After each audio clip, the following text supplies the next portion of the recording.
l'organisme torontois Second Harvest, la plupart des Canadiens gaspillent plus de nourriture qu'ils en consomment. Ceci est une problématique bien inquiétante pour les nouvelles générations. On se demande aujourd'hui si les services dans les écoles contribuent à ce gaspillage alimentaire. On parle ici des cafétérias. Mais avant, parlons un peu du gaspillage alimentaire.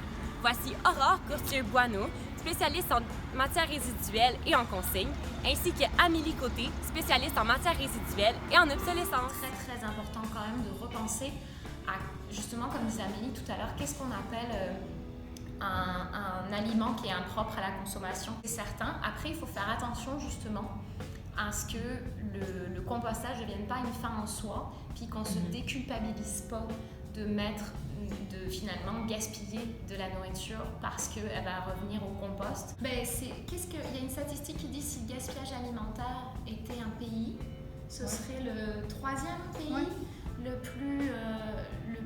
plus important au monde en fait en termes de gaspillage de ressources.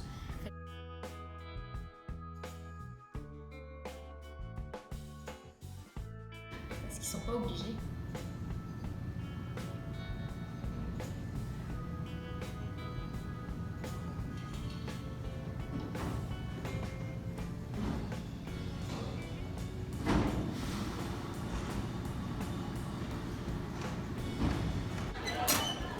Maintenant que nous en savons plus sur le gaspillage alimentaire, allons voir ce qu'il en est de notre cafétéria.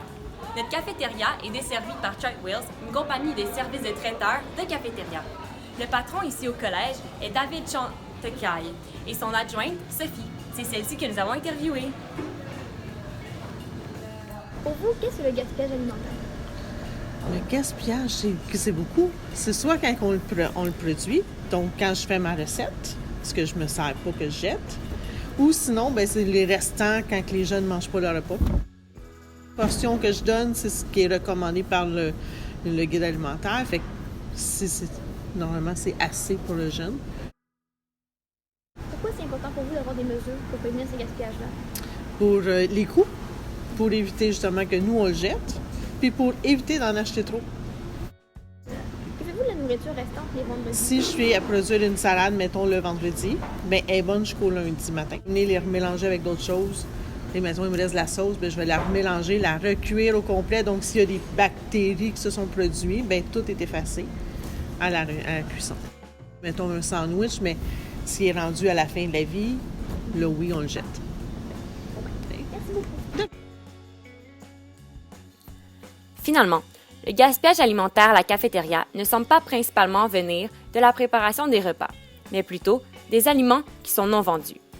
En effet, Chartwells ont des moyens efficaces pour éviter de gaspiller la nourriture qu'ils préparent, que ce soit par des portions préétablies ou par des nouvelles recettes incorporant les aliments qui n'ont pas été mangés la veille. Par contre, Chartwells ne met pas de mesures en place pour ce qui a trait à leurs repas préparés d'avance, comme les sandwichs préemballés ou les salades de pâtes emballées aussi. Il faut se rappeler que lorsqu'un aliment non vendu atteint sa date de péremption, il est jeté aux poubelles. Nous pensons qu'ils ne mettent pas de solution en place pour ces restes parce que pour eux, c'est déjà de l'argent perdu.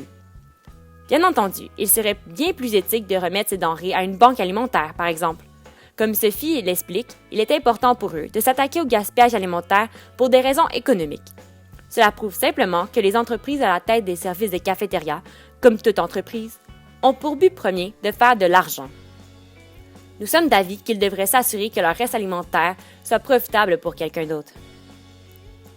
Ont-ils envisagé de se déplacer jusqu'à la rue Notre-Dame où se situe la soupe maison, qui accepterait avec plaisir cette nourriture?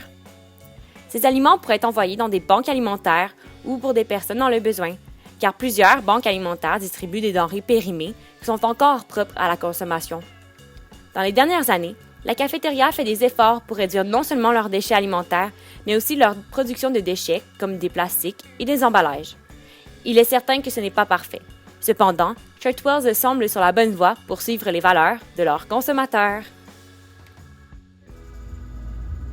En tant qu'élève, il faut se rappeler que nous avons le devoir de faire attention à notre production des déchets. Il y a plusieurs solutions qui s'offrent à nous. Comme Aurore et Amélie l'expliquent, plusieurs mesures pourraient être mises en place pour éviter le gaspillage alimentaire. Soit mesurer notre appétit avant de consommer un aliment ou simplement apporter un plat réutilisable pour amener nos restants à la maison. C'était Juliette Lafont, Juliette Cyr et Noémie Lapointe en direct du Collège Saint-Anne de la Chine.